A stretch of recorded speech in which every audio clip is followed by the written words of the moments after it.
మీరు మీ జీవితాన్ని సుఖంగా సంతోషంగా ఆనందంగా గడపాలనుకుంటున్నారా? అయితే నేను చెప్పేటటువంటి ఈ 5 విషయాల్ని బాగా గుర్తుపెట్టుకోండి.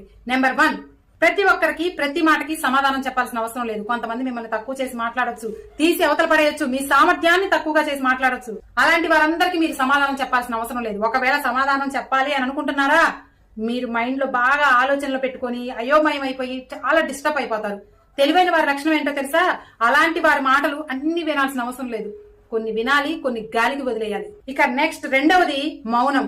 ఇది అందరూ బలహీనత అనుకుంటారు ఈ మౌనాన్ని, కానీ ఇది ఒక బలం, అలాగే ఒక ఆయుధం. ఈ ఆయుధాన్ని కనుక మనం వాడితే ఎదుటి వాళ్ళు ఎగతాళి చేసినప్పుడు మనం మౌనంగా ఉన్నామంటే మనం అక్కడ మన వ్యక్తిత్వాన్ని కాపాడుకున్నట్లే. ఇంకా సింపుల్ గా చెప్పాలంటే హేళన చేసేవాడు అధముడు అయితే ఆ హేళన్ని మౌనంగా భరించేవాడు మహాత్ముడు.